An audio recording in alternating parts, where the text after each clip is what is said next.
The Vibrant Life.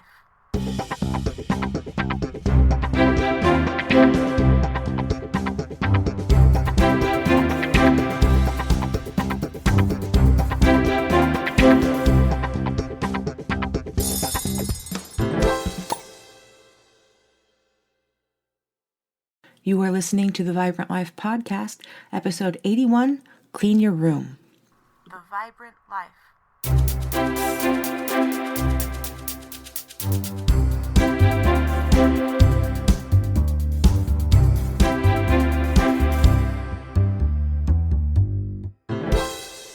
Hey you, welcome to another episode of the Vibrant Life podcast, where we work toward living our best in every facet of life. I'm your host, Emily Romrell, and today's topic is that gentle nudge we all need: clean your room. If you're like me, you tend to go in cycles. I'm pretty good at keeping things clean, but now and then I get thrown off my groove, and I need to get myself back on track. And it kind of makes me think like, you've thrown off the emperor's groove. That can happen, even though definitely not an emperor, but we all kind of are inside, right? It's a little side note. But I'm sure that if I went back and closely looked at the patterns in my life, I would see a correlation between times of my inner turmoil and times I left spaces, or that I let my spaces fall into disorder. And I'm willing to bet that it's the same with you, and we're going to get into the reasons behind that today. But before we talk about tidying up, let me extend a warm invitation to explore more of the Vibrant Life with my books. And I think they're really great. I think you will too. For those seeking to organize their lives and manifest their dreams, the Vibrant Life Goal Planner is a guiding light. And if you're a poet lover or poetry lover and are looking for something that stirs the soul, you can look at my poetry collection, Poems. And both of those books are available on Amazon. So find the links in the show notes or just plug in my name, Emily Romrell, in Amazon. Check it out. I want to stay connected, so hit that subscribe button. It's like giving me a virtual high five, which I love. I need all of those I can get. And there's more. Your reviews are the secret spice that add a little extra zing to the podcast. So drop me a line or two and share your thoughts, your favorite moments, or even maybe your top-notch cleaning hack for this episode. It's all about creating a vibrant life community, and your feedback is the glitter that helps it all shine. Okay, let's talk about the transformative power of tidying up. And let's start with a scenario that I think we've all experienced. Picture this. You trudge into your house, shoulders heavy with the day's battles. It's been a difficult day, whether you were working or doing some other activity, and the main living area of your home is relatively in order, just in case you have company, but still it could use some sprucing up. However, when you swing open the door to your bedroom, it's a zone of total chaos. The air feels different. Your eyes dart around, taking in the scene. Clothes are playing hide and seek on the floor. Books are pulling a Jenga act on the shelf. And your bed, it's like a war zone of pillows and tangled blankets. Your room is turned into an obstacle course. Every step finds random objects crunching beneath your feet. Yesterday's pizza made a great midnight snack, maybe, but the stale aroma lingers and mingles with those dirty clothes. And it creates quite a fragrance. And the chaos you see and feel becomes a tangible extension of the chaos you've been experiencing inside for a while. But fear not, because in this mess, there's a whisper of transformation, a chance to turn the tide and reclaim order, and it's time to roll up your sleeves and dive into the beautiful chaos of making things right.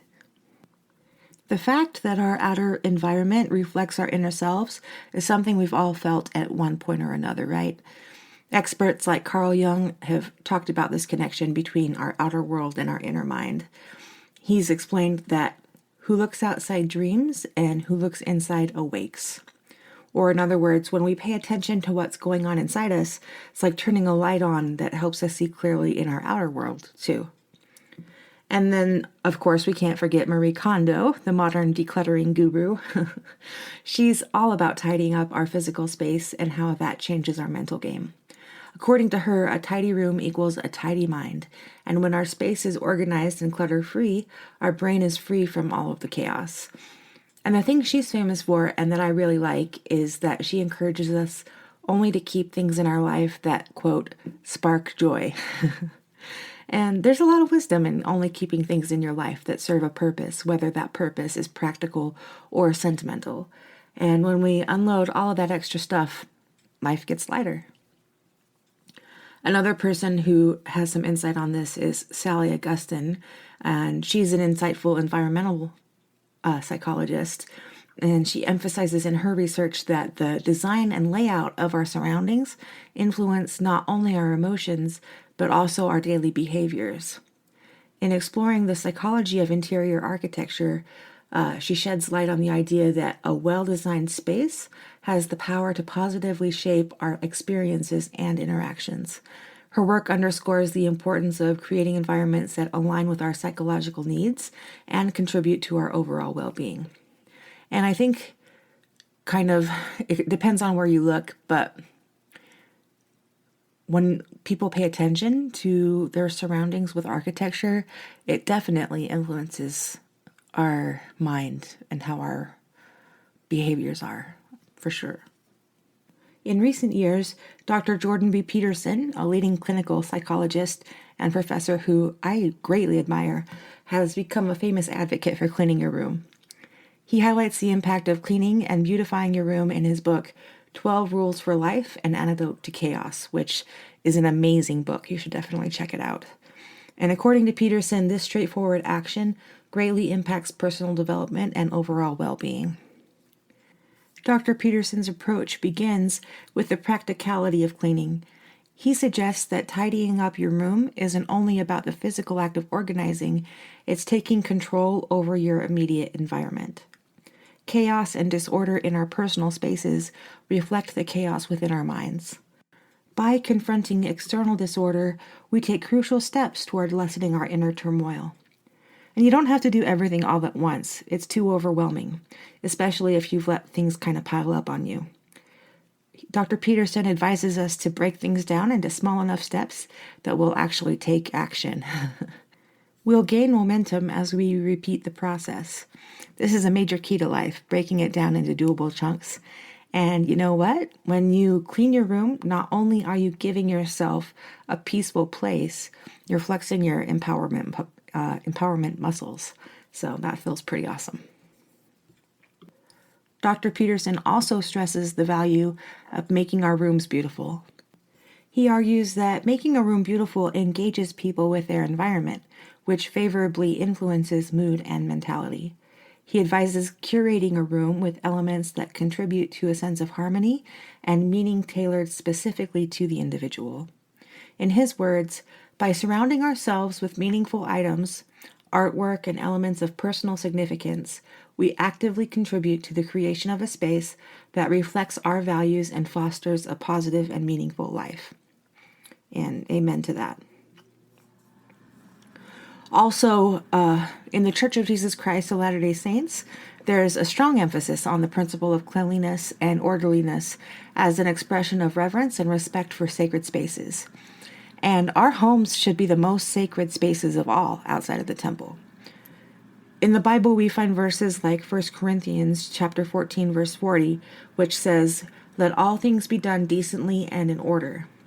This underscores the importance of maintaining order and cleanliness in our surroundings as a way of honoring our environment and ourselves. In the Doctrine and Covenants, we discover a poignant reminder in section 109, verse 8, which is pretty well known. "Organize yourselves, prepare every needful thing, and establish a house, even a house of prayer, a house of fasting, a house of faith, a house of learning, a house of glory, a house of order, a house of God." I don't think a house can become any of those things if it's not kept clean and beautiful. Elder Jeffrey R. Holland, in his address, "Be Therefore Perfect," eventually emphasized the importance of order in our lives, stating, "We should expect to be transformed bit by bit, as we try and try and try again to be a little better, a little kinder, a little more helpful, a little more godlike. I love that quote. And this transformation includes maintaining order in our physical surroundings and contributing to our spiritual growth as well, right? Furthermore, in the book For the Strength of Youth, which is a guidebook for young members of the church, and really for everyone, there's a specific section in that booklet that encourages individuals to keep their living spaces clean and beautiful. It states, keep your room and living space neat, clean, and attractive. When you beautify your surroundings, you add to your own self-respect and esteem. So, it's all over the place. And by now, I'm sure I've pounded in my point with enough evidence on why it's important to keep our homes and specifically our bedrooms clean. And the why is clear, but sometimes the how can be tricky. So let's break it down. First things first, decluttering is your best friend.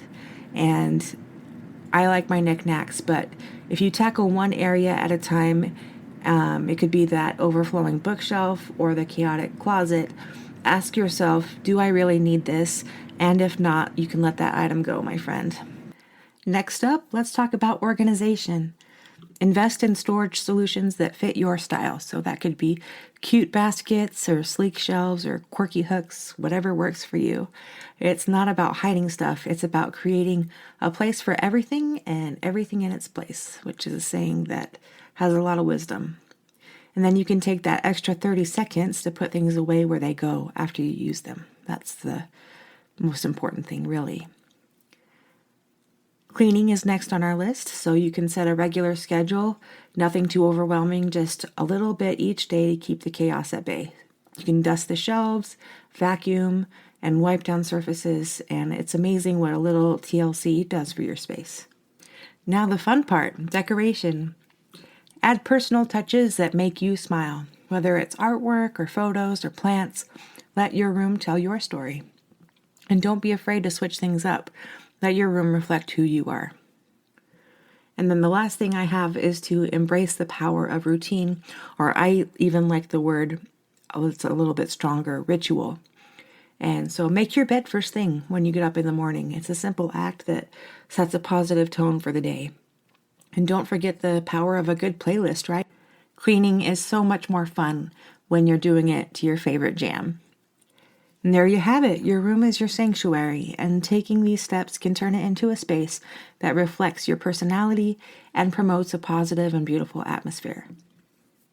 Let's end things today full circle and revisit our visualization scenario. Picture this. You step into your bedroom after a whirlwind day. The open window lets in a gentle breeze that instantly helps you breathe easier. You've entered a safe haven from the chaos of the outside world, and as you step inside, you feel the tension melting away. The weight eases off your shoulders. Take a long, deep breath. The air has this crisp, clean scent that cleanses your soul. It's a mix of that just washed sheets smell, a hint of something from your favorite cleaner, and a touch of that cozy, comforting scent that's uniquely your room's own.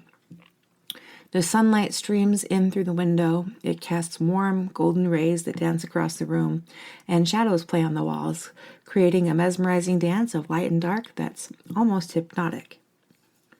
In your mind, run your hands over the surfaces in your room. Everything is smooth and polished and in place. Your books are arranged neatly on the shelf. Your clothes are folded and put away. Your bed is soft with that freshly washed sheets that beg you to sink into them. And the blankets are folded and the pillows plumped just right, ready to wrap you up into a state of relaxation. There's not a crumb of food to be found in sight because you rarely eat in bed, but if you do, you put your dishes right away after you use them. The room is quiet except for the outside rustle of curtains in the breeze and the distant hum of birds. You smile at your favorite piece of artwork on the wall and at the friendly plant on your bedside table. It's a peaceful, welcome contrast to the chaos of the outside world. Here in your room, you are perfectly content and perfectly yourself. Everything is in order and in its place. It's wonderful. And with that, I'll leave you. Thanks for spending some time with me today, and I hope you have a terrific week. Live the vibrant life.